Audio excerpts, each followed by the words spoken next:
Hello everyone. Radhe Radhe. कैसे हो सब? एकदम मस्त, बढ़िया, मजे में। बढ़िया चल रहा है एकदम।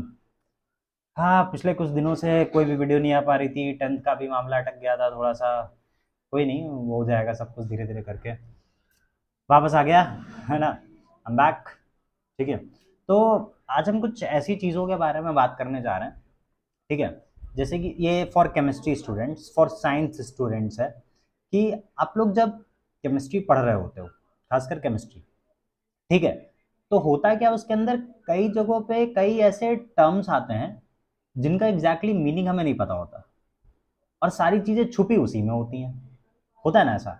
कई बार आप लोगों ने नोटिस किया होगा कि आपके सामने कई सारी चीजें आई, ठीक है, आपको उसके बारे में पता ही नहीं है, और वो चीजें छूट जाती हैं, फिर समझ नहीं आते हैं, कॉन्सेप्ट खराब हो जाता है।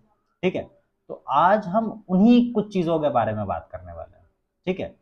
Important terminologies used in chemistry.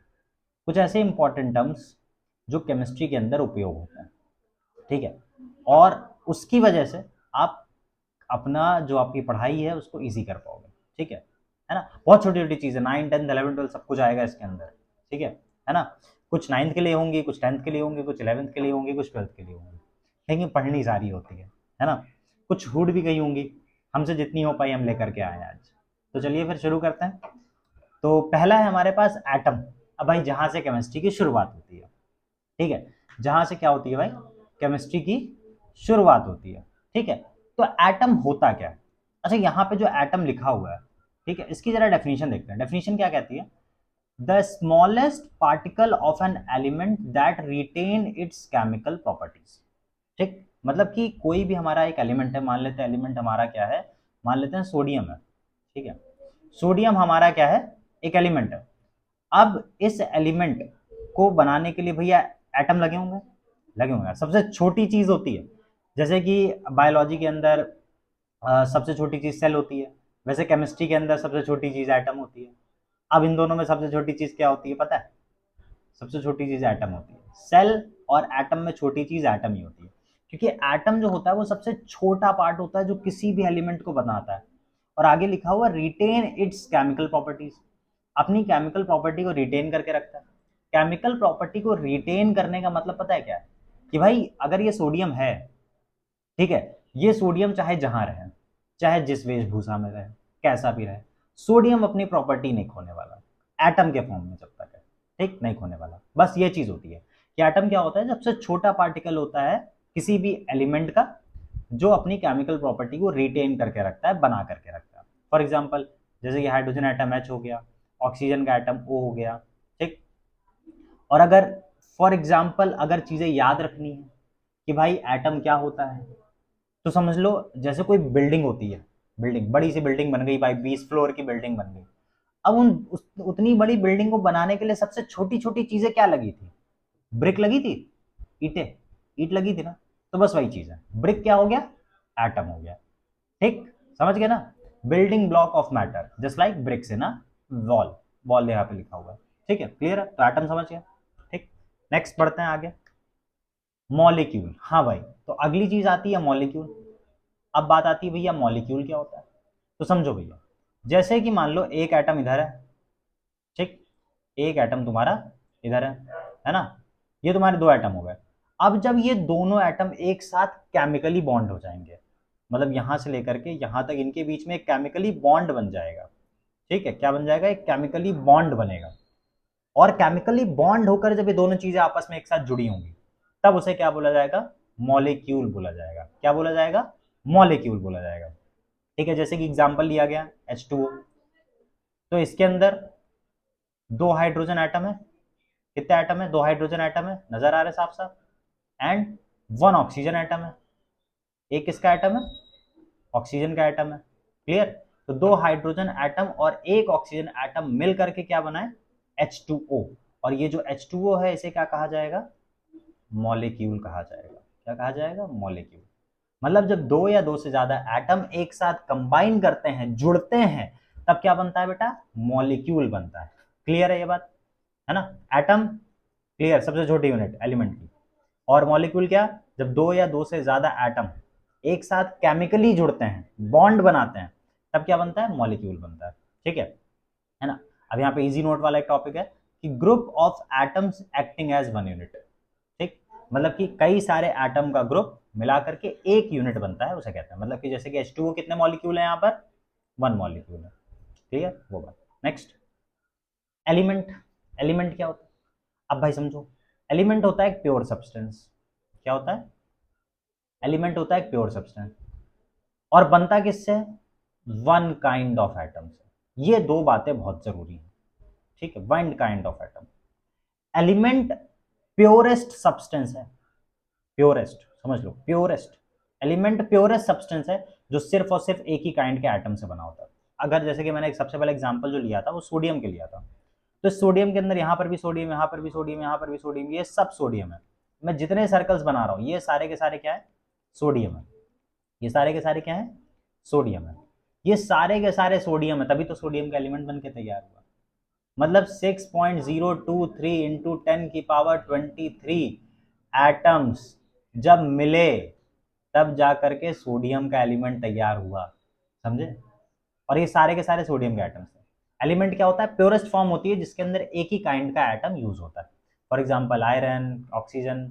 और इसको कभी भी, अब ये बात याद रखना last, can not be broken down into simpler substance. कभी भी इनको और छोटे छोटे सब्सटेंस में तोड़ा नहीं जा सकता। क्लियर है, क्लियर, बड़े। कंपाउंड क्या होता है, कंपाउंड, मॉलिक्यूल पढ़ लिया हमने। मॉलिक्यूल में क्या होता था, जब दो या दो से ज्यादा एटम जुड़ते थे तब बनता था। कंपाउंड में भी सेम चीज है। ठीक है, वहां पर एटम की बात हुई थी, यहां पर हम एलिमेंट की बात करेंगे, है ना। सर जी एटम एलिमेंट, हाँ एटम एलिमेंट सेम सेम। ठीक है, बट यहाँ पे बात करेंगे एलिमेंट के बारे में। और ऐसे एलिमेंट, अब समझो, जैसे कि हमने एग्जांपल लिया NaCl, common salt, table salt, नमक, यही होता है ना। ठीक है, इसके अंदर सोडियम के कितने एटम है, एक। क्लोरीन का कितना एटम है, एक। अच्छा ये बताओ, ये चाहे नमक टाटा सॉल्ट हो, चाहे समुद्र से निकाला हुआ नमक हो, है ना, दोनों NaCl ही तो है। कुछ फर्क है क्या, कि लाइक ये NaCl नहीं है वो NaCl नहीं है, ऐसा कुछ है क्या, नहीं ना। मतलब इनका फॉर्मूला हमेशा डेफिनेट रहेगा, कभी नहीं बदलने वाला। अगर हमने लिख दिया CH3COOH, मतलब कार्बन दो फिक्स, हाइड्रोजन चार फिक्स, ऑक्सीजन दो फिक्स। तो कंपाउंड वो चीज होती है जब दो या दो से ज्यादा एलिमेंट कंबाइन करते हैं किसी फिक्स रेशियो में। जैसे H2O था, पानी, तो 2:1, NaCl 1:1, अमोनिया 1:3, है ना, MgCl2 मैग्नीशियम क्लोराइड 1:2, है ना। ये सब क्या है, कंबाइंड है। और कंबाइंड कैसे हैं, फिक्स रेशियो में कंबाइन है, फिक्स रेशियो में जुड़े हुए हैं। ठीक है, इसी वजह से कंपाउंड है। तो कंपाउंड क्या होता है, दो या दो से ज्यादा एलिमेंट जो किसी फिक्स रेशियो में जुड़े होते हैं। ठीक है, फॉर एग्जाम्पल सोडियम क्लोराइड, नमक हो गया। और इसका हमेशा फॉर्मूला डेफिनेट रहता है। फॉर्मूला कैसा रहता है, डेफिनेट रहता है, फिक्स रहता है फॉर्मूला। क्लियर। अब बात आती है मिक्सचर। मिक्सचर, दो चीजों को मिक्स कर दो यार, मिल रही है मिक्सचर। हाँ बस यही बात है, इतनी सी बात है मिक्सचर के अंदर, कि मिक्सचर्स क्या होता है, फिजिकल कॉम्बिनेशन ऑफ टू और मोर सब्सटेंस। अब यहाँ पे एक इंपॉर्टेंट शब्द लिखा हुआ है फिजिकल। आप लोग बहुत ऐसे छोटे छोटे इंपॉर्टेंट शब्द छोड़ देते हो। ठीक है, फिजिकल लिखा है, फिजिकल का मतलब ऐसे ही हाथ से बोल दो, कोई केमिकल रिएक्शन नहीं है, कुछ केमिकल वाला मामला नहीं, ओनली फिजिकल मामला है। फिजिकल कॉम्बिनेशन ऑफ टू और मोर सब्सटेंस, दो या दो से ज्यादा सब्सटेंस को फिजिकली एक दूसरे में मिक्स कर दो जिसका कोई भी फिक्स रेशियो नहीं होता। ठीक, चीनी पानी मिक्स करते हो फिक्स रेशियो रहता है, चाय बनाते हो फिक्स रेशियो रहता है क्या। ठीक, ओके सर जी रहता है, हमने चाय पत्ती एक ही चम्मच डाली थी, अच्छा ठीक है भाई एक चम्मच डाली थी, कभी बड़ी दानेदार हुई कभी छोटी दानेदार हुई। जब छोटी दानेदार थी तो भाई चाय पत्ती के दाने ज्यादा हो गए, हो गए ना, फिक्स रेशियो हुआ क्या, नहीं हुआ। तो वही चीज है, मिक्सचर का मतलब होता है कि नहीं दो या दो से ज्यादा चीजों को मिक्स कर दो। ठीक है, और उनका रेशियो फिक्स नहीं होता कभी भी, आपको नहीं पता वो फिक्स रेशियो में है या नहीं है। ठीक, वो होता है मिक्सचर। जैसे कि air, nitrogen oxygen carbon dioxide mix होता है, सॉल्ट प्लस सैंड, नमक बालू, है ना। तो और अब एक और चीज याद रखने के लिए, can be separated by physical method. इनको आप किसी भी फिजिकल मेथड से अलग कर सकते हो, कई सारे फिजिकल मेथड होते हैं, उन फिजिकल मेथड से इनको बाद में अलग भी किया जा सकता है। क्लियर, बढ़े आगे। आयन क्या होता है, समझो भाई, आयन। आयन। ठीक, तो एक ऐसा एटम या मॉलिक्यूल जिसके ऊपर कोई पॉजिटिव चार्ज हो या नेगेटिव चार्ज। क्लियर है? मतलब कोई एटम हो, कोई मॉलिक्यूल हो जिसके ऊपर कौन सा चार्ज आ रहा हो, पॉजिटिव चार्ज या नेगेटिव चार्ज आ रहा हो। मतलब किसी एटम के ऊपर लगा दिया, मान लो हमने लिख दिया सोडियम, Na+ लगा दिया। ठीक, कोई मॉलिक्यूल आ रहा है, मॉलिक्यूल मतलब कि मान लो NO3-, है ना। ठीक, ये हो गया। तो इनके ऊपर पॉजिटिव नेगेटिव चार्ज होने चाहिए, है ना। तो वो जो चार्ज स्पीसीज होती है उन्हें क्या कहा जाता है, आयन कहा जाता है। जैसे कि Na+, Cl-, है ना। और ये बनते कब है ये भी समझो, जब इलेक्ट्रॉन गेन हो या लॉस हो। लिखा है forms when electrons are lost और गेन्ड। ये बनते कब है, जब इलेक्ट्रॉन जाता है या इलेक्ट्रॉन आता है। क्योंकि चार्ज हमेशा किसकी वजह से डेवलप होता है, इलेक्ट्रॉन की वजह से। तो जब इलेक्ट्रॉन जाएगा तो चार्ज प्लस का हो जाएगा, इलेक्ट्रॉन आएगा तो चार्ज माइनस का हो जाएगा। समझ गए? क्लियर? फिर अब आ जाती है वैलेंसी। समझो बेटा वैलेंसी क्या होती है, वैलेंसी। तो वैलेंसी की डेफिनेशन क्या लिखी है, combining capacity of an element. एक एलिमेंट की कंबाइनिंग कैपेसिटी, जुड़ने की कैपेसिटी किसी दूसरे के साथ।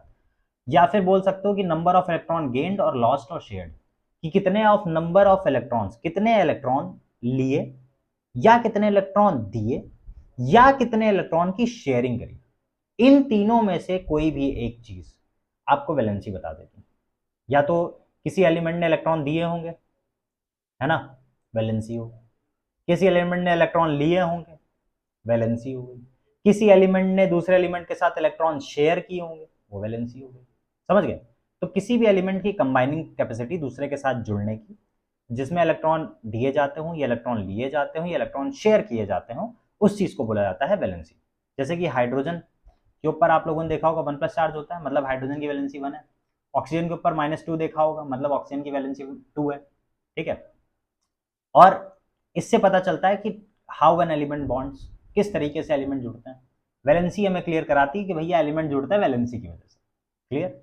बढ़े आगे, चेक। अच्छा, फिर आते हैं आइसोटोप्स। अरे बहुत आसान, बहुत आसान, बहुत बहुत बहुत आसान। ठीक, अब देखो कोई एलिमेंट, किसी हम एलिमेंट की बात करते हैं, ठीक, जिसका एटॉमिक नंबर तो नहीं बदलने वाला, बदलेगा क्या, नहीं बदलेगा, but different mass number, but different mass number. एक ऐसा एलिमेंट जिसका एटॉमिक नंबर क्या रहे, सेम रहे, मतलब कभी ना बदले, लेकिन मास नंबर उसका बदलता जाए, मास बदलता जाए पर एटॉमिक नंबर ना बदले, उसे कहते हैं आइसोटोप। आइसोटोप मतलब एटॉमिक नंबर सेम और मास नंबर अलग। ठीक है ना। टोप, जहां पर टोप आएगा, टोप, आइसोटोप, टोप का मतलब है मास नंबर अलग कर दो। ठीक, टोप का मतलब मास नंबर अलग कर दो। फॉर एग्जांपल अगर हम बात करें हाइड्रोजन की, हाइड्रोजन के आइसोटोप्स की, तो हाइड्रोजन के अंदर 1H1 होता है, इसे कहते हैं प्रोटियम। क्या कहते हैं, प्रोटियम। एक होता है 1H2, इसे कहते हैं ड्यूट्रियम। एक होता है 1H3, इसे कहते हैं ट्राइटियम। अब एक चीज नोटिस करो, ये 1 है, ये भी 1 है, ठीक, ये भी 1 है ना। एटॉमिक नंबर नीचे लिखे जाते हैं, सेम है। मास नंबर यहाँ 1 है, यहाँ 2 है, यहाँ पर 3, मास नंबर चेंज हो, समझ गए। जैसे कि for example 6 carbon 12, 6 carbon 14, 6 carbon 16 भी होता है, 6 कार्बन 40 भी होता है, ये सब होता है ना। तो देखो एटॉमिक नंबर सेम है, मास नंबर डिफरेंट, इसे कहते हैं, है ना। इसको ऐसे भी बोल सकते हो, same chemical property different mass. Chemical property same रहती है, केमिकल प्रॉपर्टी क्योंकि तुम्हारे इलेक्ट्रॉन की वजह से होती है ना, और मास अलग हो जाता है। क्लियर? बढ़े आगे। आइसोबार्स, आइसोबार्स क्या होता है, उल्टा कर दो, उल्टा करना है। Same mass number, mass number same but different atomic number. Mass number same कर दो, एटॉमिक नंबर डिफरेंट कर दो। फॉर एग्जांपल अगर हम बात करें 20 कैल्शियम 40, ठीक, 18 ऑर्गन 40, तो देख सकते हो 20 नंबर पे कैल्शियम आ रहा है, 18 नंबर पे ऑर्गन आ रहा है। ये दोनों नंबर डिफरेंट है ना, एटॉमिक नंबर क्या है, डिफरेंट है, पर मास नंबर सेम है 40 एंड 40। तो सेम मास नंबर हो, एटॉमिक नंबर डिफरेंट हो, उसे क्या कहते हैं, आइसोबार कहते हैं। ठीक है, इसका एक और एग्जांपल है 6 कार्बन 14, ठीक, 7 नाइट्रोजन 14। देखो atomic number different, mass number से, क्लियर, एकदम चकाचक। आइसोबार्स। मोलर मास क्या होता है, मोलर मास, अभी जब हम वन मोल मॉलिक्यूल चल रहे थे हम लोग, वन मॉलिक्यूल, बस वहीं पे पहुंचो कि किसी भी सब्सटेंस के एक मोल का मास, किसी भी सब्सटेंस के एक मोल का मास। तो जब हमने हाइड्रोजन को बोला था कि बेटा ये वन मॉलिक्यूल है, मतलब वन मोल है, क्या है, वन मोल, तो इतने का मास, वन मोल H2O का मास, उसका क्या कहलाएगा, मोलर मास कहलाएगा। क्या कहलाएगा, मोलर मास। ठीक है, तो हाइड्रोजन का 2, मतलब एक और एक, 2 इंटू 1, प्लस ऑक्सीजन का 16 होता है, कितना हो गया, 18 ग्राम पर मोल। यूनिट क्या होती है, ग्राम पर मोल, 18 ग्राम पर मोल, एक मोल के अंदर 18 ग्राम। तो किसी भी वन मोल सब्सटेंस का मास, एक मोल सब्सटेंस का मास क्या कहलाता है, मोलर मास। क्लियर, मतलब कि जितने भी एटॉमिक मासेस होंगे किसी भी मॉलिक्यूल के अंदर, सबको जोड़ दो। ठीक, कोई मॉलिक्यूल होगा, उस मॉलिक्यूल के जितने भी एटम्स होंगे, उन सारे एटम्स का मास जोड़ दो, जो आएगा वो हमारा molar mass. Clear. Avogadro's number क्या होता है, समझो भाई। तो एवोगाड्रो नंबर क्या होता है, जैसे कि आप 1 डजन का मतलब 12 समझते हो, समझते हो ना, 1 डजन मतलब 12, 1 ग्रॉस का मतलब 20 समझते हो, ठीक, हाफ सेंचुरी का मतलब 50 समझते हो ना, ठीक है ना, 1 ईयर का मतलब 365 समझते हो, डेज समझते हो, सेंचुरी का मतलब 100 समझते हो। तो वैसे ही एवोगाड्रो नंबर जो होता है वो नंबर ऑफ पार्टिकल्स को, नंबर ऑफ पार्टिकल्स, अब वो पार्टिकल्स तुम्हारे एटम्स भी हो सकते हैं, मॉलिक्यूल्स भी हो सकते हैं, आयंस भी हो सकते हैं, ठीक, कुछ भी हो सकता है। इसका 1 मोल, इसको हम किस में रिप्रेजेंट करेंगे, 1 मोल में रिप्रेजेंट करेंगे। ठीक है, एवोगाड्रो नंबर ये बताता है कि आप एटम हो, मॉलिक्यूल हो, आयन हो, अगर आप उसको 1 मोल के फॉर्म में रिप्रेजेंट करते हो, अगर बोल दिया आपने 1 मोल एटम, 1 मोल मॉलिक्यूल, 1 मोल आयन, ये सारी चीजें होती हैं 6.022 इंटू 10 की पावर 23। अगर हमने बोला 1 मोल एटम मतलब कि इतने एटम्स, अगर हमने बोला 1 मोल मॉलिक्यूल मतलब इतने मॉलिक्यूल, अगर हमने बोला 1 मोल आयन मतलब इतने आयंस। ठीक, तो यहाँ पे जैसे लिखा हुआ 1 मोल ऑफ NaCl मतलब इतने मॉलिक्यूल्स। ठीक है, तो केमिस्ट्री में काउंटिंग नंबर होता है ये। अगर आपने 1 मोल बोल दिया तो केमिस्ट्री बता देगी भैया 6.022 इंटू 10 की पावर 23 है, इसके अलावा और कुछ नहीं। क्लियर, एवोगाड्रो हो गया, बढ़े आगे। ऑक्सीडेशन भैया क्या होता है, बहुत आसान चीज है, 3 चीजें याद रखनी है, या तो इलेक्ट्रॉन जाए, पहली चीज, या तो ऑक्सीजन आए, दूसरी चीज, या तो हाइड्रोजन जाए, तीसरी चीज, है ना, समझ गए। फिर से सुनो दो लॉस, पहले हम लॉस की बात करेंगे। 2 चीजें जाएंगी, क्या क्या जाएंगी, इलेक्ट्रॉन जाए, हाइड्रोजन जाए, bye bye electron, bye bye hydrogen. ठीक, जब ये दोनों चीजें हो रही हैं या दोनों में से कोई भी एक चीज हो रही है, तब क्या हो रहा है, ऑक्सीडेशन हो रहा है। और ऑक्सीजन कम कम, स्वागत है आपका, स्वागत है। ऑक्सीजन का आना ऑक्सीडेशन कहलाता है, इलेक्ट्रॉन का जाना ऑक्सीडेशन कहलाता है, हाइड्रोजन का जाना ऑक्सीडेशन कहलाता है। ठीक है, किसी भी एटम से इलेक्ट्रॉन चला जाए या मॉलिक्यूल से हाइड्रोजन चला जाए, क्या हो रहा है, ऑक्सीडेशन हो रहा है, और ऑक्सीजन आ जाए, ऑक्सीडेशन हो रहा है। जैसे कि यहाँ पर Fe लिखा है, ठीक है ना, तो ये Fe में से Fe2+ हो गया, और 2 इलेक्ट्रॉन निकल गए ना, मतलब क्या हो गया, ऑक्सीडेशन हो गया। ठीक है, तो इसको इजी नोट के हिसाब से OIL लिखा है, ऑयल, ऑयल मतलब oxidation is loss of electrons, oxidation is loss of electron, highlight कर लो इसको, याद रखने वाली चीज है भैया, है ना, oxidation of loss of electrons. अब रिडक्शन उल्टा कर दो भाई, जो लॉस बोला था उसको गेन कर दो, जो गेन बोला था उसको लॉस कर दो। समझो, रिडक्शन का मतलब इलेक्ट्रॉन आ जाओ, क्योंकि भैया ऑक्सीडेशन से गए तो कहीं तो गए होंगे, जहां गए होंगे वहां आ जाओ, आ जाओ आ जाओ आ जाओ, इलेक्ट्रॉन आ जाओ, हाइड्रोजन आ जाओ। तो इलेक्ट्रॉन और हाइड्रोजन आ गए और ऑक्सीजन चला गया। ये क्या होता है? रिडक्शन होता है। रिडक्शन, कम हो जाना। ऑक्सीजन का कम हो जाना, इलेक्ट्रॉन का बढ़ जाना, हाइड्रोजन का बढ़ जाना।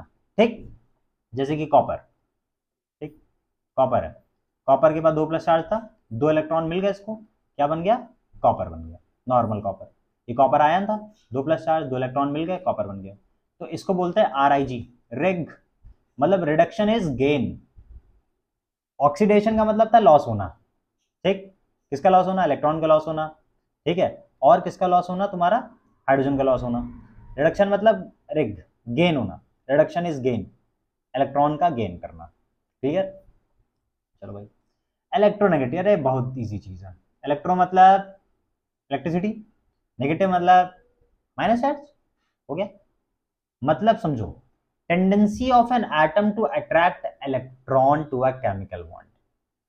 किसी केमिकल बॉन्ड के अंदर एटम की टेंडेंसी कि वो इलेक्ट्रॉन को खींच ले अपनी तरफ। इलेक्ट्रॉन के पास वो ताकत होना कि कहीं से इलेक्ट्रॉन को खींच ले, कहीं से इलेक्ट्रॉन को क्या कर ले? खींच ले। उसे कहते हैं इलेक्ट्रोनेगेटिविटी। क्या कहते हैं? इलेक्ट्रोनेगेटिविटी। किसी केमिकल बॉन्ड के अंदर किसी एटम की इलेक्ट्रॉन को अट्रैक्ट करने की प्रॉपर्टी को कहा जाता है इलेक्ट्रोनेगेटिविटी। जैसे कि फ्लोरीन, फ्लोरीन सबसे इलेक्ट्रोनेगेटिव है क्योंकि सबसे तेजी के साथ खींचेगा। अब ये भी याद रखो, कोई चीज सबसे ज्यादा तेजी के साथ अगर किसी चीज को खींचती है तो उसे मोर इलेक्ट्रोनेगेटिविटी कहा जाएगा। जो जितने ज्यादा तेजी के साथ खींचेगा उसे उतना ज्यादा इलेक्ट्रोनेगेटिव कहा जाएगा। समझ गए? इलेक्ट्रोनेगेटिविटी। माइनस चार्ज, कैटलिस्ट, अरे भाई कैटलिस्ट कैटलिस्ट कैटलिस्ट, समझो समझो समझो, बहुत प्यार समझाते हैं। एक एग्जांपल है, मान लेते हैं क्या हो रहा था कि चिंटू भाई थे। कौन थे? चिंटू भाई। चिंटू भाई जा रहे थे अपनी काजू कतली से मिलने। कहाँ जा रहे थे? काजू कतली से मिलने। चिंटू भाई पहुंच रहे थे काजू कतली से मिलने। अब होता क्या है, काजू कतली से जहां मिलना था चिंटू भाई को, काजू कतली उस लोकेशन पर पहुंच गई। काजू कतली क्या हो गई? लोकेशन पर पहुंच गई। अब चिंटू भाई नहीं पहुंच पाए। क्या नहीं पहुंच पाए? चिंटू भाई नहीं पहुंच पाए, है ना? तो काजू कतली का कॉल आया चिंटू भाई को, हेलो चिंटू, कहाँ हो? मिलने नहीं आया अभी तक, लेट हो रहा है, मैं इतनी देर से इंतजार कर रही हूँ। चिंटू भाई कहता है, अरे सुनो ना काजू कतली, वो ना मैं तुमसे मिलने के लिए बस आ रहा हूँ लेकिन लेट हो रहा है थोड़ा सा, तो मैं ना कैटलिस्ट का यूज कर लेता हूँ। अब काजू कतली बोली कैटलिस्ट? लगा हाँ कैटलिस्ट का यूज करूंगा जिसकी वजह से मैं तुम तक तेजी के साथ पहुंच जाऊंगा। क्या तेजी के साथ? लेकिन ये कैटलिस्ट क्या है? Auto rickshaw. समझा है कुछ? मतलब समझे कि काजू कतली तक चिंटू को पहुंचना था लेकिन पहुंचने में लेट हो रहा था। ठीक है, तो काजू कतली तक चिंटू को पहुंचने के लिए चिंटू ने क्या किया? ऑटो रिक्शा का यूज किया। अब ऑटो रिक्शा क्या है यहाँ पर? कैटलिस्ट। मतलब कैटलिस्ट एक लौती ऐसी चीज होती है जो रेट ऑफ केमिकल रिएक्शन को बढ़ा देती है विदाउट बीइंग कंज्यूम। अब रिक्शा कंज्यूम तो हुआ नहीं, रिक्शा तो खत्म हो गया, क्या नहीं हुआ ना? समझ गए? मतलब कि एक ऐसा सब्सटेंस जो आपकी रेट ऑफ केमिकल रिएक्शन को बढ़ा दे बिना कंज्यूम हुए, उसे कहते हैं कैटलिस्ट। ठीक है ना? फॉर एग्जांपल प्लेटिनम, यहाँ पे प्लेटिनम है, हाइड्रोजन ऑक्सीजन जब H2O बनता है तो यहाँ पे प्लेटिनम यूज होता है जो रिएक्शन को बढ़ा देता है और खुद अनचेंज रहता है। जैसे कि मान लो घरों में बर्तनों में खाना बनता है तो खाना पक जाता है, बर्तन थोड़ी ना पकते हैं। होता है क्या? नहीं होता ना, बस वही चीज है। क्लियर? 16 number, pH. भाई पीएच क्या होता है? पीएच पीएच पीएच पीएच को ऐसे समझो कि जो किसी सॉल्यूशन की एसिडिटी और बेसिसिटी को बताने का पैमाना है। क्या बात बोली मैंने! मतलब कि किसी, मतलब पीएच जो है किसी सब्सटेंस की किसी सब्सटेंस की एसिडिटी और बेसिसिटी को बताने का एक मतलब मेजर करने का तरीका है, उसे बोलते हैं पीएच। अगर पीएच पे आपकी वैल्यू इतनी आ रही है मतलब ये चीज एसिड है, अगर इतनी आ रही है मतलब बेस है, ये आ रही है मतलब न्यूट्रल है, तो कुछ ऐसा। मतलब जो पीएच होता है वो क्या बात बताता है कि आपकी negative log of hydrogen ion concentration को, जो बताती है एसिडिटी और बेसिसिटी को। आप मेरी वाली लाइन याद रखना कि पीएच क्या होता है? किसी सॉल्यूशन की एसिडिटी और बेसिसिटी को बताने का एक मेजरमेंट है। ये बात होती है। ठीक है, ये एकदम प्यारी सी क्लियर सी बात होती है, बस इसके अलावा और कुछ नहीं है। ठीक, बस इतनी सी बात होती है ना। ये है, इसके अलावा और कुछ नहीं। कि एसिडिटी और बेसिसिटी को बताता जो है वो होता है पीएच। ठीक है ना। जैसे कि वाटर का 7 होता है, अगर यहाँ पे 7 से कम आ रही है पीएच की वैल्यू तो एसिडिक है, 7 आ रही है तो न्यूट्रल है, 7 से ज्यादा आ रही है तो बेसिक है। मामला कैसा है? बेसिक है। Clear? Empirical formula, oh wow, empirical formula बड़ी मजेदार चीज। Simple whole number ratio of atoms in a compound. कुछ समझ में? सिंपल होल नंबर समझो, जैसे कि आप लोगों ने मैथ्स पढ़ा होगा, उसमें लिखा होगा सिंप्लीफाई करना, पढ़ा है ना। सिंप्लीफाई का मतलब होता है आप जितना ज्यादा हो पाए कैलकुलेट करके उस चीज को उतना छोटा कर दो, बस वही चीज है। अब जैसे कि कंपाउंड यहाँ पे ग्लूकोज लिया गया, C6H12O6, ये फॉर्मूला होता है। अब देखो 6 है, 12 है और 6 है, ये तीनों नंबर किसी एक नंबर से डिवाइड हो जाएंगे ना, 6 से डिवाइड हो जाएंगे, तो 6 बन जा 6 मतलब C, 6 2 जा 12 मतलब हाइड्रोजन 2, ऑक्सीजन 6 बन जा 6, बस इसे एम्पेरिकल फॉर्मूला कहते हैं। यही है एम्पेरिकल फॉर्मूला, समझ गए? मतलब सिंपल होल नंबर रेशियो। अभी देखो क्या लिखा था, 6:12:6 लिखा था, लेकिन अब क्या लिखा है, 1:2:1। सिंपल होल नंबर रेशियो में आ गया ना, बिल्कुल छोटा कर दो जितना ज्यादा हो पाए, उसे इंपेरिकल फॉर्मूला कहते हैं। मॉलिक्यूलर फॉर्मूला का शॉर्टेस्ट वर्जन, मॉलिक्यूलर फॉर्मूला का शॉर्टेस्ट वर्जन। आप जो इजी नोट लिखे हैं इसको ध्यान से देखते रहना। Shortest version of molecular formula, molecular formula का सबसे छोटा वर्जन क्या कहलाता है? इंपेरिकल फॉर्मूला कहलाता है। क्लियर? बढ़े आगे। एलोट्रॉपी, हाय हाय हाय, शब्द बहुत बार सुना होगा। एलोट्रॉपी क्या होती है? एलोट्रॉप्स क्या होता है? देखो भाई, कोई एक एलिमेंट है ना, कोई क्या है, एक एलिमेंट है, तो ये एलिमेंट कभी इस फॉर्म में एग्जिस्ट कर रहा है, फॉर एग्जांपल कार्बन ले लो, कभी इस फॉर्म में एग्जिस्ट कर रहा है, कभी इस फॉर्म में एग्जिस्ट कर रहा है, कभी इस फॉर्म में एग्जिस्ट कर रहा है, तो एलिमेंट एक ही है, लेकिन वो दो या दो से ज्यादा फिजिकल स्टेट में एग्जिस्ट करता हूं। फिजिकल स्टेट समझते हो, जहां पे आप उसको छू कर देख सको, ठीक है, आंखों से नॉर्मल देख सको, छू के देख सको, फील कर सको, ठीक है, वो सारी चीजें फिजिकली, है ना। तो एक ऐसा एलिमेंट, कोई भी एक एलिमेंट जो दो या दो से ज्यादा अलग अलग फॉर्म में एग्जिस्ट करता हो नेचर में, उसे कहते हैं। अब जैसे कि कार्बन की हमने बात करी, तो कार्बन डायमंड के फॉर्म में भी मिलता है ना, ग्रेफाइट के फॉर्म में भी मिलता है, फुलरीन के भी फॉर्म में भी मिलता है ना, मिलता है ना, इन सारी फॉर्म में मिलता है ना, ठीक है ना, कोक फॉर्म में, कोलतार में, सब सारी फॉर्म में मिलता है। तो बस यही चीज है एलोट्रॉप्स, मतलब कि एलिमेंट सेम हो और उसके स्ट्रक्चर क्या हो जाए, डिफरेंट हो जाए, उसे कहते हैं एलोट्रॉपी। क्या कहते हैं? एलोट्रॉपी कहते हैं। क्लियर है बात? क्लियर है ना, एकदम चकाचक। बढ़े आगे। Enthalpy, yes, what is enthalpy? Enthalpy का मतलब होता है हीट। मतलब मान लो कोई एक रिएक्शन हो रही है, कोई एक रिएक्शन हो रही है ना। अब क्या किया गया, जैसे कि मान लो कोई एक बंदा खड़ा था, उसके ऊपर 3 लोगों ने धक्का लगा दिया ऐसे करके, अब लगाया हुआ, थोड़ी देर पे रुके हुए रुके हुए, थोड़ी देर के बाद जिस बंदे के ऊपर धक्का लग रहा है, मतलब वो प्रेशर लग रहा है, उसकी हीट चेंज होने लगती है ना, टेम्परेचर बदलाव होने लगता है ना, होता है ना। बस यही चीज एंथैल्पी होती है कि heat change at constant pressure during a reaction. किसी रिएक्शन के वक्त, किसी रिएक्शन के वक्त, ठीक है ना, प्रेशर बराबर लग रहा था, मतलब अगर 10 लग रहा था तो 10 ही लग रहा है, 10 पास्कल ही प्रेशर लग रहा है, बदल नहीं रहा उसमें, लेकिन हीट बदलना शुरू हो जाए, हीट चेंज होना शुरू हो जाए कांस्टेंट प्रेशर पर किसी एक केमिकल रिएक्शन के दौरान, उसे कहते हैं एंथैल्पी। उसे क्या कहते हैं? एंथैल्पी। और अगर एक्सोथर्मिक होगी तो डेल्टा एच नेगेटिव होगा, और अगर एंडोथर्मिक होगी तो डेल्टा एच पॉजिटिव होगा। मतलब हीट अगर निकल रही होगी तो डेल्टा एच की वैल्यू नेगेटिव आएगी, और हीट अगर एंडोथर्मिक होगी डेल्टा एच की वैल्यू पॉजिटिव आएगी। आप लोगों ने देखा होगा रिएक्शन जब भी होती है तो यहाँ पर रिएक्टेंट इस तरफ कहीं पे प्लस डेल्टा एच करके लिख देते हैं, माइनस डेल्टा एच करके लिख देते हैं, बस वही चीज होती है एंथैल्पी। ठीक, इजी नोट, एनर्जी इन और आउट ऑफ रिएक्शन, एनर्जी या तो आएगी या तो जाएगी रिएक्शन से। एक्टिवेशन एनर्जी, ओ भाई बहुत आसान सी चीज है, बहुत आसान बहुत आसान बहुत आसान बहुत आसान। अब समझो, बताता है। सुबह क्या हो रहा था, आप लोगों को स्कूल जाना था, ठीक है, नींद बहुत आ रही थी, मन नहीं कर रहा था, मेरा भी नहीं करता था, किसी नहीं करता भाई, सुबह सुबह स्कूल कौन उठे यार, कौन उठे, नहाए धोए कौन जाए स्कूल, नहीं करता, किसी का नहीं करता। नींद आ रही थी बहुत तगड़े से, ठीक है, मम्मी ने आवाज दी, उठो बेटा स्कूल जाना है, ना, बिल्कुल नहीं, करना ही नहीं है। फिर मम्मी ने 2-3 बार आवाज दी, फिर आवाज देता है पापा, एक आवाज, वो उनकी आवाज पूरा कंप्लीट, तुम्हारा नाम भी पूरा कंप्लीट नहीं हो पाता, तुम उड़ जाते हो। एक्टिवेशन एनर्जी, बस यही चीज है कि पिताजी ने जो तुम्हारा नाम लेने का भी बस वो पहला शब्द ही बोला था, पहला अक्षर ही बोला था, उतने में तुम एक्टिवेट हो गए। बस यही चीज होती है एक्टिवेशन एनर्जी, मतलब minimum energy required to start a chemical reaction. अब तुम रेडी होना चालू हो जाओगे। किसी केमिकल रिएक्शन को शुरू करने के लिए जो कम से कम एनर्जी लगती है उसे कहते हैं एक्टिवेशन एनर्जी। क्या कहते हैं? एक्टिवेशन एनर्जी कहते हैं। ठीक है ना?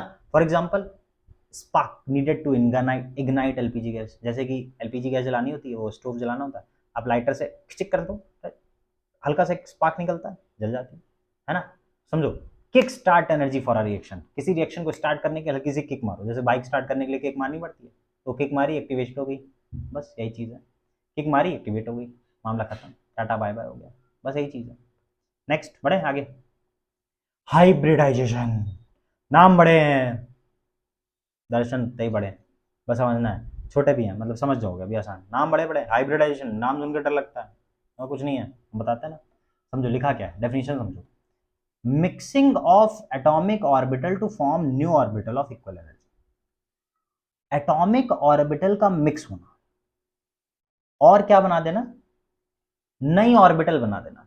एटॉमिक ऑर्बिटल का क्या होना, मिक्स होना, और मिक्स होकर के क्या बना देना, नए ऑर्बिटल बना देना इक्वल एनर्जी के, बराबर की एनर्जी के, उसे कहते हैं हाइब्रिड ऑर्बिटल। क्या कहते हैं? Hybrid orbital. ठीक है, जैसे कि हाइब्रिडाइजेशन वो प्रोसेस है जिसमें एटम अलग अलग एनर्जी वाले होते हैं, है ना? हाइब्रिडाइजेशन वो प्रोसेस है जिसके अंदर जो तुम्हारे एटम होते हैं, ठीक है, वो होते हैं तुम्हारे क्या, अलग अलग एनर्जी वाले ऑर्बिटल होते हैं, आपस में मिलकर के नए और एक जैसे एनर्जी वाले ऑर्बिटल बनाते हैं। ठीक, उसे कहते हैं हाइब्रिडाइजेशन। अब अगर एक लॉजिक की बात समझो तो ऐसे समझो, जैसे कि आटा, पानी, नमक, सबकी अपनी अपनी क्वालिटी है, हाँ सर है, लेकिन जब मिला देते हैं, लेकिन क्या किया, जब हमने इन सारी चीज़ों को क्या कर दिया, मिला दिया, एक में मिक्स कर दिया, आटा मिला दिया, नमक मिला दिया, पानी मिला दिया, है ना, सारी चीज़ों को एक साथ मिला दिया, तो एक डो बन के तैयार होता है, वो जो आटा गूंथा आपने, वो बन के तैयार होता है। अब उस डो की क्वालिटी अलग हो गई ना, बस वही चीज़ है, वही चीज़ हाइब्रिडाइजेशन होता है, कि मतलब कि हाइब्रिडाइजेशन के अंदर आप जितने भी आइटम्स हो गए, ठीक है, उन सबकी प्रॉपर्टीज क्या होती हैं, अलग अलग होती हैं, है ना, सबकी एनर्जीज अलग अलग होती हैं, लेकिन उन सारी चीज़ों को एक साथ मिला करके जो नई चीज़ तैयार होती है उसकी एनर्जी बदल जाती है और फिर वो इक्वल एनर्जी में आ जाता है। मतलब कि जो पुराने ऑर्बिटल्स थे उन सारे ऑर्बिटल को मिलकर के नया ऑर्बिटल बनता है इक्वल एनर्जी का, उसे कहते हैं हाइब्रिड ऑर्बिटल। ठीक है, फॉर एग्जाम्पल यहाँ पे CH4 है, ठीक है, CH4 है, कार्बन अलग होता है, हाइड्रोजन अलग होता है, लेकिन जब ये सारे मिल गए तो एक नई चीज़ बन के तैयार हो गई, ये sp3 होता है, sp3। अब एक और चीज़ बता देता हूँ, ठीक है ना, अगर sp3 लिखा है इसका मतलब 4 बॉन्ड बनेंगे, कितने बनेंगे, 4। sp2 लिखा है मतलब कि 3 बॉन्ड बनेंगे, ठीक। अगर sp लिखा है, ठीक है, तो कितने बॉन्ड बनेंगे, 2 बॉन्ड बनेंगे, समझिए कुछ ऐसा, ये चीज़ें याद रखना है बस। मतलब कि और ये बताता क्या है, मॉलिक्यूल के शेप को, एक्सप्लेन मॉलिक्यूल शेप, मॉलिक्यूल के शेप को बताता है। Next, bond order. भैया बॉन्ड ऑर्डर बहुत बार सुना होगा, देखा होगा कि बॉन्ड ऑर्डर क्या होता है। बॉन्ड ऑर्डर होता क्या, समझो, तो number of chemical bonds between a pair of atoms, किसी एटम के पेयर में जो केमिकल बॉन्ड्स होते हैं उसे कहते हैं बॉन्ड ऑर्डर। ठीक है, जैसे कि वो होते हैं बॉन्डिंग इलेक्ट्रॉन और anti bonding electron divided by T, मतलब कि bonding electron Nb minus anti bonding electron Na divided by 2, इन दोनों का डिफरेंस जो 2 से डिवाइड होता है उसे कहते हैं बॉन्ड ऑर्डर। जैसे कि ऑक्सीजन का जो बॉन्ड ऑर्डर आता है वो कितना आता है, 2 आता है, ठीक, और नाइट्रोजन का बॉन्ड ऑर्डर कितना आता है, 3 आता है। ऑक्सीजन के कितने बॉन्ड होते हैं, 2, nitrogen N2N2 triple bond, nitrogen का बॉन्ड ऑर्डर 3, क्लियर हो गया। ठीक, समझो जरा इसके पीछे का भी लॉजिक बताते हैं। अब देखो ऑक्सीजन के अंदर जो बॉन्डिंग वाले होते हैं, ठीक है, कितने बॉन्ड बनाते हैं, 8 होते हैं, ठीक, लास्ट में जो बॉन्ड नहीं बनाते हैं 4 होते हैं, लोन पेयर बच जाते हैं ना, 2 2 लोन पेयर बच जाते हैं, मतलब होने तो 8 चाहिए थे, ठीक है, जिसमें से 4 नहीं बनाते हैं तो 8 - 4, डिवाइड बाय 2, तो 4 डिवाइड बाय 2 कितना आ गया, 2 आ गया। ऐसे नाइट्रोजन के साथ होता है, नाइट्रोजन में 8 होते हैं, 2 नहीं बनाते हैं। लोन पेयर कितने होते हैं नाइट्रोजन के ऊपर, देखा होगा, एक लोन पेयर होता है 2 इलेक्ट्रॉन, तो 8 माइनस 2 डिवाइड बाय 2 मतलब कि 6 डिवाइड बाय 2 मतलब कि 3। ठीक, बस यहाँ से आता है। तो जितना ज़्यादा बॉन्ड ऑर्डर होगा उतना ज़्यादा स्ट्रॉन्ग बॉन्ड होगा। क्लियर। इलेक्ट्रोलिसिस, इलेक्ट्रोलाइसिस समझो, केमिकल डिकम्पोजिशन, केमिकल डिकम्पोजिशन, किसी केमिकल का डिकम्पोज होना by passing electric current. Current पड़ने की वजह से कोई केमिकल सब्सटेंस डिकम्पोज हो जाए, टूट जाए, सड़ जाए, बेकार हो जाए, खराब हो जाए, उसे क्या कहते हैं, इलेक्ट्रोलिसिस कहते हैं। क्लियर। इलेक्ट्रिक करंट पास करने की वजह से केमिकल डिकम्पोजिशन हो जाए उसे कहते हैं इलेक्ट्रोलिसिस। क्लियर है बात। ठीक। इलेक्ट्रोलिसिस ऑफ वाटर, जैसे कि H2+O2 में टूट जाना। ठीक है। इलेक्ट्रिसिटी क्या करती है, कंपाउंड तोड़ देती है। क्या करती है, कंपाउंड तोड़ देती है। Next, electrolyte. अरे भाई भाई भाई, केमिस्ट्री चल रही है भाई, इलेक्ट्रोकेमिस्ट्री, 12th वालों याद रखो इलेक्ट्रोलाइट। तो substance that conducts electricity when dissolve in water और मोल्टन स्टेट। एक ऐसा सब्सटेंस, ठीक है, जब उसको पानी में घोल दिया जाए, है ना, या फिर पिघला दिया जाए, dissolve in water, molten, molten मतलब पिघला हुआ। तो एक ऐसा सब्सटेंस जिसको पानी में घोल दिया जाए या तो पिघला दिया जाए, ठीक, तो उसे क्या कहते हैं, इलेक्ट्रोलाइट कहते हैं। क्या कहते हैं, इलेक्ट्रोलाइट। जैसे कि NaCl, नमक है, नमक को पानी में घोल दो, करंट, वाह भाई, इलेक्ट्रिसिटी पास होना शुरू हो जाती है। HCl पानी में घोल दो, पास होना शुरू हो जाती है करंट। ठीक है, क्योंकि ऐसा इस वजह से होता है क्योंकि जब ये किसी सोल्यूशन में जाता है, मतलब पानी के साथ जब मिक्स हो जाता है, तो क्या बना देते हैं, आयंस बनाते हैं। क्या बनाते हैं, आयंस बनाते हैं, जिसकी वजह से करंट पास होना शुरू हो जाता है। क्लियर। फिर बात आती है सॉल्युबिलिटी की। सॉल्युबिलिटी को कैसे समझाया जाए, सॉल्युबिलिटी क्या हो सकती है, समझो जरा कि हमने क्या किया, तुमको एक यही रूम टेम्परेचर दे दिया, जहां मैं बैठा हूं यहीं पे रह गया, और तुमको बोल दिया कि ये लो पानी 100 ग्राम। इस 100 ग्राम पानी के अंदर तुम चीनी या नमक कुछ भी घोलना शुरू करो। तुमने घोला 1 चम्मच, 2 चम्मच, घुल गया। तीसरा गोला घुल गया। 4 चम्मच गोला घुल गया। 5 चम्मच गोला घुल गया। 6 चम्मच गोला घुल गया। 7वां चम्मच डाला, नहीं घुल रहा। सर नहीं घुल रहा। अरे मैं कहा घुलाओ घुलाओ यार, हिलाओ उठाओ, तुम घुलेगा घुलेगा। सर नहीं घुल रहा। अच्छा कैसे बोलोगे, सर टेम्परेचर बढ़ा दें। मैं कहा नहीं, टेम्परेचर नहीं बढ़ाना है, टेम्परेचर नहीं बढ़ाना है। समझो, टेम्परेचर नहीं बढ़ाना है, करना क्या, मतलब कि किसी एक गिवन टेम्परेचर पर आपको टेम्परेचर दे दिया और 100 ग्राम दे दिया मैंने पानी, तो उस 100 ग्राम पानी के अंदर मैक्सिमम अमाउंट ऑफ सॉल्यूट घुल गया, 6 चम्मच घुल गया, उसे उसकी सॉल्युबिलिटी कहा जाएगा। मतलब आपको एक टेम्परेचर दे दिया गया, उस टेम्परेचर के ऊपर किसी सॉल्वेंट का जो फिक्स अमाउंट है, उस फिक्स अमाउंट के अंदर कोई दूसरा फिक्स अमाउंट जो सॉल्यूट है वो फिक्स अमाउंट ही घुल पाए, उससे ज्यादा ना घुल पाए।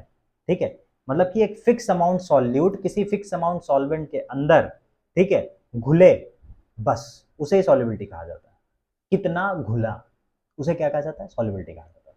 कितना घुला, तो जितना घुला वही सॉल्युबिलिटी है। ठीक, जैसे कि सोडियम क्लोराइड की पानी में जो होती है लगभग 36 ग्राम होती है, मतलब 100 ग्राम पानी के अंदर 25 डिग्री सेल्सियस पर नमक कितना घुल जाता है, 36 ग्राम घुल जाता है। तो ये 36 ग्राम क्या होगी, सॉल्युबिलिटी होगी NaCl पानी में। कॉलिगेटिव प्रॉपर्टीज, किसकी बात करने जा रहे हैं, कॉलिगेटिव प्रॉपर्टीज। हाँ भाई, प्रॉपर्टीज के बारे में बहुत सुना होगा, केमिकल प्रॉपर्टी सुन ली, फिजिकल प्रॉपर्टी सुन ली, अब ये नई बला आ गई, कॉलिगेटिव प्रॉपर्टीज। तो properties of a solution that depend on number of solute particles, not their type. बहुत प्यारी सी चीज लिखी है। देखो ये प्रॉपर्टी होती किसकी है, पहली बात तो होती है सॉल्यूशंस की, ये बात याद रखना है। ठीक है, किसकी होती है भाई, सॉल्यूशंस की, है ना। प्रॉपर्टीज ऑफ सॉल्यूशन, ये प्रॉपर्टीज होती हैं सॉल्यूशन की, that depend on number of solute particles, जो किस पे डिपेंड करती है, नंबर ऑफ सॉल्यूट पार्टिकल्स पे, कि कितने नंबर में सॉल्यूट पार्टिकल्स घुले हैं। नंबर, 1 गुला, 2 गुला, 4 गुला, 5 गुला, 10 गुला, 50 गुला, 100 गुला, 150, 200, 500, 1000, मतलब किसी सॉल्यूशन के अंदर कितने सॉल्यूट पार्टिकल्स घुल रहे हैं, कितने नंबर में घुल रहे हैं। बल्कि ये नहीं कि ये ऐसा था वैसा था, ना ना, टाइप की बात नहीं करनी है, कि नंबर ऑफ सॉल्यूट पार्टिकल कितने घुल रहे हैं किसी सॉल्यूशन के अंदर, वही प्रॉपर्टीज कॉलिगेटिव प्रॉपर्टीज कहलाती हैं। जैसे कि वेपर प्रेशर का कम हो जाना, बॉइलिंग पॉइंट का बढ़ जाना। अब बॉइलिंग पॉइंट में नंबर ऑफ सॉल्यूट ही तो घोला, तभी तो बढ़ा था। Freezing point diffusion, freezing point का कम हो जाना, ऑस्मेटिक प्रेशर बढ़ना घटना। ठीक है, इसमें सिर्फ मैटर का काउंट होता है, उसकी आइडेंटिटी काउंट नहीं होती है। ठीक, मैटर काउंट करो, आइडेंटिटी नहीं करो। क्लियर। एंट्रोपी क्या होता है भाई? एंट्रोपी, एंट्रोपी का मतलब होता है, एक बहुत ही प्यारी चीज लिख देता हूं, बिखरी हुई चीजें, उसके जाने के बाद हम बिखर गए, फिर सिमटे ही नहीं, रायता फैल गया, बिखरी हुई चीजें। समझे? एंट्रोपी का मतलब होता है बिखरी हुई चीजें, बस। हाँ, इतनी सी बात है भाई, और कुछ नहीं है। एंट्रोपी का यही मतलब होता है बिखरी हुई चीज है, फैली हुई। लिखा है ना, मेजर ऑफ डिसऑर्डर और रैंडमनेस इन अ सिस्टम। किसी सिस्टम में कोई चीज कितनी रैंडमली पड़ी हुई है, फैली हुई है, डिसऑर्डर, कुछ फिक्स नहीं है। गैस सबसे ज्यादा फैली होती है, एंट्रोपी सबसे ज्यादा है। लिक्विड थोड़ा कम फैला होता है, एंट्रोपी कम है। सॉलिड बिल्कुल नहीं फैलता, सॉलिड की एंट्रोपी बिल्कुल कम है। बस, समझ गए? जितनी रैंडमनेस उतनी एंट्रोपी। आसान। गिब्स फ्री एनर्जी, समझो भाई, गिब्स फ्री एनर्जी क्या होती है ना? Energy available to do work, energy available to do work. ठीक है ना?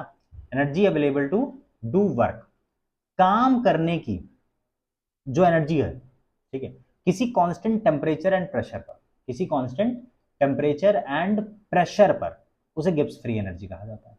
अब ऐसे समझो कि गिब्स फ्री एनर्जी जो होती है वो हमें बताती है कि एक केमिकल रिएक्शन होगी, ठीक है, खुद से या नहीं। मतलब गिब्स फ्री एनर्जी हमें यह बात बताती है कि कोई एक केमिकल रिएक्शन खुद से होगी या नहीं होगी। वो चीज कौन बताता है? गिब्स फ्री एनर्जी बताती है। ठीक है, क्या बताती है? गिब्स फ्री एनर्जी बताती है हमें। क्लियर है बात? ठीक है ना? तो डेल्टा जी आता है, वो आता है हीट एक्सचेंज माइनस एंट्रोपी से। ठीक है ना? हीट एनर्जी, हीट एक्सचेंज और एंट्रोपी से, मतलब एंथैल्पी और एंट्रोपी से, एंट्रोपी का डिफरेंस होता है। तो अगर delta G less than zero आ रहा है, मतलब जीरो से भी कम आ रही है, तो स्पॉन्टेनियस रिएक्शन होगी। ठीक, यहाँ पे इजी नोट लिखा भी है, decides if reaction is possible. Decide करता है कि रिएक्शन पॉसिबल है कि नहीं है। गिब्स फ्री एनर्जी हमें ये बात बताता है कि रिएक्शन होगी या नहीं होगी उस कांस्टेंट टेम्परेचर प्रेशर पर। क्लियर। अगला, ली चैटलियर प्रिंसिपल। अरे भाई, Le Chatelier, equilibrium, class 11th, Le Chatelier. तो if a system at equilibrium is disturb, अगर इक्विलिब्रियम में कोई सिस्टम है उसको डिस्टर्ब कर दिया जाए, तो it shift to minimise the disturbance. तो वो शिफ्ट होने लगता है कि डिस्टर्बेंस कम हो जाए, डिस्टर्बेंस कम हो जाए। जैसे कि हम आपको एग्जांपल देते हैं, आप बड़ी गहरी नींद में सो रहे थे, बहुत गहरी नींद में, कोई आया, आपको कस के हिला दिया, शेक कर दिया, आपको डिस्टर्ब कर दिया, आपकी नींद को डिस्टर्ब कर दिया। अब आप क्या करोगे? आप फिर से ट्राई करोगे, चलो वैसे ही सो जाते हैं, है ना? बस वही चीज है। ली चैटलियर प्रिंसिपल साहब ने ये बात बताई थी कि अगर मान लो कोई केमिकल रिएक्शन हो रही है, उस केमिकल रिएक्शन वो इक्विलिब्रियम में हो रही है, मतलब ये इससे बन रहा है, फिर इससे ये जा रहा है, फिर इससे ये जा रहा है, फिर इससे ये जा रहा है, ऐसे ऐसे करके गोल गोल घूम रही है रिएक्शन। अब हमने क्या कर दिया? इसकी कंसंट्रेशन बढ़ा दी या घटा दी, कुछ डिस्टर्ब कर दिया हमने इसको। तो अब जो इधर का मामला था और इधर का जो मामला था, वो दोनों आपस में कोशिश करेंगे कि हम फिर से कहां चले जाएं? इक्विलिब्रियम में चले जाएं। यही बात बताई थी ली चैटलियर ने, है ना, कि अगर प्रेशर बढ़ाओगे तो इक्विलिब्रियम उधर शिफ्ट होने लगेगा जिस तरफ गैस के मॉलिक्यूल कम थे, क्योंकि प्रेशर बढ़ाया तो अब गैस के मॉलिक्यूल यहां ज्यादा थे, अब वो किधर जाने लगेंगे? जिधर कम है उधर जाके बराबर कर देंगे। क्लियर बात है? बस। तो सिस्टम क्या करता है? जो चेंज को रजिस्ट करता है, चेंज को होने से जो रोकता है, उसे ली चैटलियर प्रिंसिपल कहा जाता है। क्लियर। फिर आता है इक्विलिब्रियम कांस्टेंट, इक्विलिब्रियम कांस्टेंट जिसे कहा जाता है के। क्या कहा जाता है? के कहा जाता है, के। तो ये बताता है, जैसे कि आपके पास रिएक्शन है, ठीक है, कोई केमिकल रिएक्शन हो रही है, ठीक है ना? तो अब इसका जो रेशियो लिखा जाता है, वो लिखा जाता है reactant, reactant upon product, reactant upon product. ठीक है ना? ये आपको बताता है कि किस तरफ रिएक्शन होगी। Ratio of concentration product to reactant as equilibrium. Concentration of product to reactant, है ना, प्रोडक्ट से रिएक्टेंट की कंसंट्रेशन का जो रेशियो होता है वो इक्विलिब्रियम कांस्टेंट कहलाता है, ठीक। और ये आपको बताता है कि किस तरफ रिएक्शन हो रही है, रिएक्शन किस तरफ जा रही है, आपकी रिएक्शन फॉरवर्ड डायरेक्शन जा रही है, आपकी रिएक्शन बैकवर्ड डायरेक्शन जा रही है, मतलब प्रोडक्ट से रिएक्टेंट बन रहा है या रिएक्टेंट से प्रोडक्ट बन रहा है ना, ये बात बताती है, ये होता है equilibrium constant. Clear. Buffer solution, इसे बफर कहते हैं, आप लोग बहुत जगह बफर बफर करते हो ना, वो ये होता है बूफे बफर। बफर सॉल्यूशन क्या होता है? तो solution that resist change in pH when small amount of acid bases are added. जैसे ली चैटलियर साहब थे, ली चैटलियर साहब ने ये बताया था कि भाई अगर क्या कर रहे हो, बढ़ा घटा रहे हो कुछ, तो वो रजिस्ट करेगा, सिस्टम रजिस्ट करेगा चेंज होने से। तो वैसे ही एक ऐसा सॉल्यूशन, एक ऐसा सॉल्यूशन जिसके अंदर अगर आपने छोटा सा एसिड मिला दिया या कुछ अमाउंट में बेस मिला दिया, मतलब एक ऐसा सॉल्यूशन जिसके अंदर आपने एसिड मिला दिया या तो आपने बेस मिला दिया, ठीक है, तो वो सॉल्यूशन क्या करेगा, अपने पीएच को चेंज होने से रोकेगा। अगर वो एसिड था तो एसिड ही रहना चाहेगा, अगर वो बेस था तो बेस ही रहना चाहेगा, अगर वो न्यूट्रल था तो न्यूट्रल ही रहना चाहेगा। उस सॉल्यूशन को कहा जाता है बफर सॉल्यूशन। बफर सॉल्यूशन, ठीक है, एक ऐसा सॉल्यूशन जिसके अंदर एसिड या बेस मिलाया जाए फिर भी वो अपने पीएच वैल्यू को चेंज होने से रोके, उसे कहा जाता है बफर सॉल्यूशन, ठीक है ना। तो ब्लड जो होता है वो बफर की तरीके एक्ट करता है, ठीक है, ब्लड के अंदर काफी सारी चीजें मिक्स हो जाती हैं लेकिन फिर भी कोशिश करता है कि मैं वैसा का वैसा ही रहूं, तो कीप्स पीएच स्टेबल, पीएच को स्टेबल रखने की बात है, ठीक। इलेक्ट्रोकेमिकल सेल क्या होती है? भाई सुनो, एक ऐसी सेल जो केमिकल एनर्जी को इलेक्ट्रिकल एनर्जी में बदल दे। जहां पहले देखो इलेक्ट्रोकेमिकल सेल लिखा है, इसका मतलब केमिकल एनर्जी इलेक्ट्रिकल एनर्जी में बदले, बस ये होती है। इलेक्ट्रिकल एनर्जी केमिकल एनर्जी में, मतलब केमिकल एनर्जी किस में बदले, इलेक्ट्रिकल एनर्जी में बदले। एक ऐसी डिवाइस जो केमिकल एनर्जी को, जैसे सेल सेल सेल केमिकल या ट्रांसफार्मर अंदर रिएक्शन केमिकल, है ना, वो किस में बदल रही है, इलेक्ट्रिकल एनर्जी में बदल रही है, उसे कहता है, ठीक है, बैटरी लाइक सिस्टम, है ना, बैटरी लाइक सिस्टम। जैसे कि Daniell cell, zinc plus copper, zinc plus copper मिलते हैं, रिएक्शन होती है, electrical energy. Standard electrode potential क्या होता है? स्टैंडर्ड इलेक्ट्रोड पोटेंशियल, ठीक है, पोटेंशियल का मतलब होता है क्षमता, ठीक। स्टैंडर्ड का मतलब होता है कि आपके लिए कुछ कंडीशन फिक्स कर दी जाएंगी, स्टैंडर्ड कंडीशन रखी जाएंगी, जैसे कि वन मोलारिटी, ठीक है, वन मोलर तुम्हारी कंसंट्रेशन हो जाएगी, वन एटमॉस्फेरिक प्रेशर हो जाएगा फिक्स, 25 डिग्री सेल्सियस टेम्परेचर हो जाएगा फिक्स, है ना, ये सारा मामला फिक्स है। क्लियर है बात, है ना। तो potential of half cell under standard condition, किसी हाफ सेल की, अब पूरी सेल होती है कंप्लीट, जैसे जिंक था, कॉपर था, तो जिंक पे जो मामला हो रहा होगा वो हाफ सेल कहलाएगा, और कॉपर पे जो मामला चल रहा होगा वो हाफ सेल कहलाएगा। तो जिंक पे जो रिएक्शन हो रही है वो हाफ सेल है, ठीक है। तो किसी हाफ सेल की पोटेंशियल अंडर स्टैंडर्ड कंडीशन वो कहती है standard electrode potential.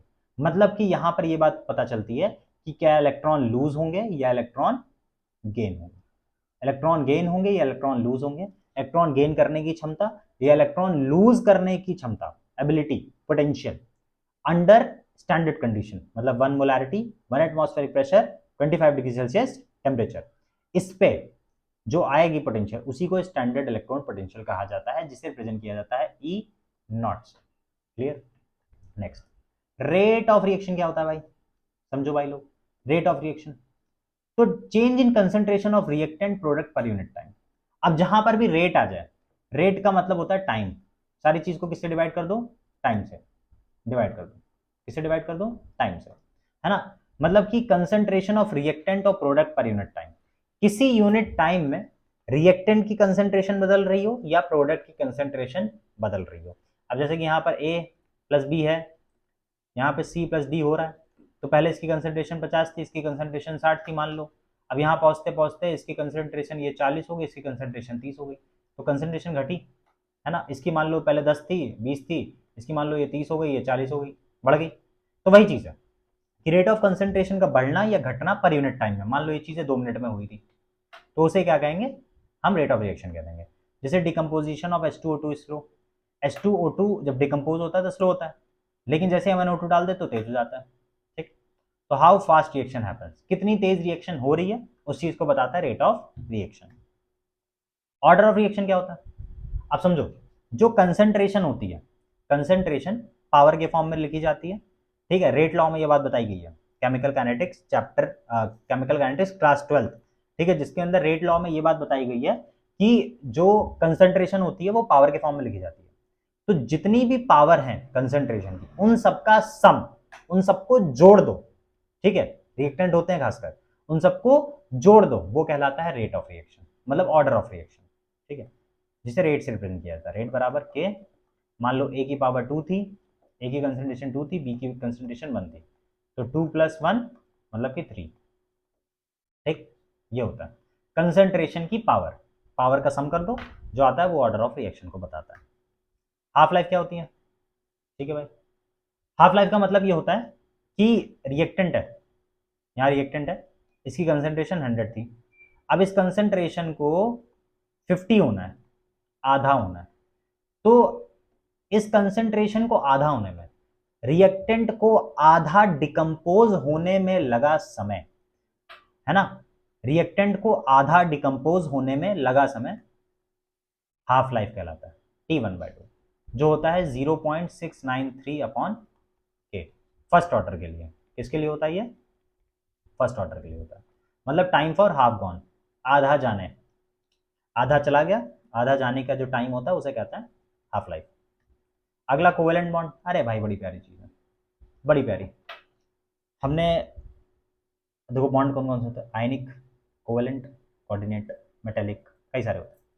Covalent bond वो बॉन्ड होते हैं जब इलेक्ट्रॉन की शेयरिंग होती है। एक इलेक्ट्रॉन दिया, अच्छा ठीक है तुम्हें जरूरत है तुम रख लो, बाद में मुझे दे देना भाई, मुझे भी जरूरत पड़ेगी, बस यही चीज कि भैया इलेक्ट्रॉन शेयर, इलेक्ट्रॉन शेयर जब होता है, बॉन्ड फॉर्म होता है शेयरिंग ऑफ इलेक्ट्रॉन की वजह से बिटवीन एटम्स, एटम्स के बीच में इलेक्ट्रॉन शेयर होने की वजह से जो बॉन्ड बनता है उसे कहते हैं हम कोवेलेंट बॉन्ड। जैसे कि H2O हो गया, कार्बन डाइऑक्साइड हो गया। इंपॉर्टेंट नोट, मतलब easy note, sharing is caring, ठीक है, शेयर करो केयर करो। आयनिक बॉन्ड क्या होता है? अरे भाई आयन जानते हो, प्लस माइनस चार्ज, हाँ तो भैया इलेक्ट्रॉन ट्रांसफर हो एक दूसरे पे, बन गया बॉन्ड, ये था Na, एक इलेक्ट्रॉन एक्स्ट्रा होता है, Cl के पास इलेक्ट्रॉन कम होता है, इलेक्ट्रॉन ने क्या किया भैया ले जाओ, बन गया NaCl के बीच बॉन्ड, गिव एंड टेक, तुम मुझे दो मैं तुमसे ले लूंगा, बॉन्ड बन गया हमारे बीच, रिश्ता, लेन देन का रिश्ता, लेन देन का रिश्ता आयनिक बॉन्ड कहलाता है। इलेक्ट्रॉन का लेना देना, इलेक्ट्रॉन का ट्रांसफर होना एक एटम से दूसरे एटम पर, आयनिक बॉन्ड, क्लियर, चकाचक। हाइड्रोजन बॉन्ड क्या होता है? हाइड्रोजन बॉन्ड ये होता है पहली बात तो वीक बॉन्ड, कमजोर बॉन्ड होता है, weak bond between hydrogen and electronegative atom, ठीक, मान लो इधर हाइड्रोजन है, इधर O है, ठीक है ना, तो हाइड्रोजन जो होता है वो एक तरीके से चिपक जाता है, बस पूरी तरीके से कंप्लीट बॉन्ड नहीं बनाता, एक वीक बॉन्ड होता है, ठीक है, वो होता है जिसकी वजह से पानी वानी उबल भी सकता है, मतलब पानी उबल जाएगा क्योंकि बॉन्ड टूट गया, बॉन्ड टूट गया, पानी उबलना चालू, ठीक है। तो जैसे हाइड्रोजन के साथ F, तो ये वीक बॉन्ड होता है, ठीक है। अमोनिया वीक बॉन्ड होता है, तो ऐसा वीक बॉन्ड जो हाइड्रोजन और किसी इलेक्ट्रोनेगेटिव, मतलब ये बॉन्ड बनेगा कब, दो चीजें ध्यान रखनी है, हाइड्रोजन और इलेक्ट्रोनेगेटिव एटम के बीच बनने वाला जो बॉन्ड होता है उसे ही हम लोग क्या कहते हैं, क्या कहते हैं बच्चा लोग, हाइड्रोजन और इलेक्ट्रोनेगेटिव एटम के बीच बनने वाला जो बॉन्ड होता है उसे कहते हैं हाइड्रोजन बॉन्ड, ठीक, जैसे कि makes water boil high. Van der Waals force क्या होती है? वेंडरवॉल फोर्स तो ये होती है वीक इंटरमॉलिकुलर फोर्स, इंटरमॉलिक्यूल फोर्स जो वीक होती है, जैसे कि डाइपोल डाइपोल के बीच लग रही हो, जिसे लंडन डिस्पर्जन कहा जाता है। क्या कहा जाता है? लंडन डिस्पर्जन, ठीक है ना। तो नोबल गैस जो होती है इन फोर्सेस की वजह से लिक्विफाई हो जाती हैं, क्योंकि इनके ऊपर जब फोर्स लगती है तो ये जुड़ जाती हैं, तो गैस फॉर्म में थी लेकिन लिक्विड हो जाती है ना। Weak attraction between molecules, molecules के बीच में अट्रैक्शन कम हो जाना, मॉलिक्यूल्स के बीच में अट्रैक्शन कम होना, वो वंडरवॉल फोर्स। उसके बीच में कौन सी फोर्स लग रही है? Van der Waals force. टाइट्रेशन, क्लास 12 वालों, टाइट्रेशन याद रखना, याद रखना, याद रखना, टाइट्रेशन क्या होता है? तो analytical method to determine unknown concentration using standard solution. अब देखो जब भी हम किसी चीज के बारे में पता करना चाहते हैं, तराजू है, तराजू, एक तरफ आप वेट रख देते हो, दूसरी तरफ आप चीजों को तौलते हो, आपको पता चल जाता है कितना है। तो टाइट्रेशन भी एक एनालिटिकल मेथड है, एनालाइज करने वाला मेथड है, जहां पर आप किसी की कंसंट्रेशन को पता कर रहे हो जो आप जानते नहीं हो, ठीक, यूजिंग स्टैंडर्ड सोल्यूशन। और आप एक ऐसा सोल्यूशन यूज कर रहे हो जिससे आपको पता चल पाए कि जो आपने अननोन चीज ली है उसका कंसंट्रेशन कितना है, उसे कहते हैं टाइट्रेशन, उसे कहते हैं टाइट्रेशन। जैसे कि एसिड बेस्ड टाइट्रेशन होता है, ठीक है। तो ड्रॉप बाय ड्रॉप न्यूट्रलाइजेशन किया जाता है। जैसे कि मान लो सोडियम हाइड्रोक्साइड है, अब उसके ऊपर आप HCl ड्रॉप बाय ड्रॉप डाल लो तो आपको पता चल जाएगा। आपको NaH की स्टैंडर्ड वैल्यू पता थी, कंसंट्रेशन पता थी, अब आपको HCl की पता करनी थी कि कितनी है, तो आपने ड्रॉप बाय ड्रॉप डालना शुरू किया, थोड़ी देर के बाद न्यूट्रल हो जाएगा। तो जब न्यूट्रल हो जाएगा आपको पता चल जाएगा कि अच्छा कितना था, ठीक, बस वो होता है टाइट्रेशन। हाइड्रोलिसिस, जो क्या कर दे, बॉन्ड तोड़ दे, पानी के साथ रिएक्शन कराओ बॉन्ड टूट जाए। Reaction with water, that break bond. पानी के साथ रिएक्शन कराओ बॉन्ड टूटे, जैसे कि एस्टर और वाटर एक साथ मिक्स होंगे तो एसिड और अल्कोहल बनेगा। मतलब पानी ने क्या किया, मॉलिक्यूल तोड़ दिया, बस। पानी भी मॉलिक्यूल तोड़ता है, समझे। मतलब हाइड्रोलिसिस क्या होता है, पानी के साथ रिएक्शन कराई और बॉन्ड टूट गया, वो था हाइड्रोलिसिस। फिर आता है आइसोमेरिज्म, आए हाय बड़ी प्यारी चीज है, बहुत बहुत बहुत, 12th वालों बहुत जरूरी है, आता है क्वेश्चन बहुत सारे। तो compounds with same molecular formula but different arrangement of atoms, जिनका मॉलिक्यूलर फॉर्मूला सेम हो पर अरेंजमेंट ऑफ एटम डिफरेंट हो। एग्जांपल लिया गया C2H6O, तो अगर हम इसको लिखें तो CH3CH2OH भी तो लिख सकते हैं, हाँ सर अल्कोहल है।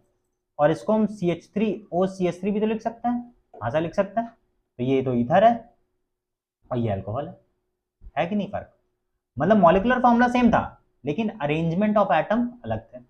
Same formula different structure, formula same structure अलग हो गए, तो मामला हो गया बदल गया, मामला क्या हो गया, बदल गया, ठीक। फंक्शनल ग्रुप, फंक्शनल ग्रुप क्या होता है, तो specific group of atom responsible for characteristic properties of compound. समझो ये बड़ी प्यारी चीज है, ये बड़ी प्यारी चीज है। कैसे प्यारी है, जैसे कि मान लो हमारे पास ये था CH3CH2CH3, इसको क्या बोलोगे, नॉर्मल अल्केन बोलोगे, propane gas form normal exist कर रही है, ठीक है। अब क्या किया, इसके ऊपर हमने लगा दिया OH, क्या बन गया, अल्कोहल बन गया, प्रोपेनॉल, क्या बन गया, प्रोपेनॉल, प्रॉपर्टी बदल गई ना, हाँ सर।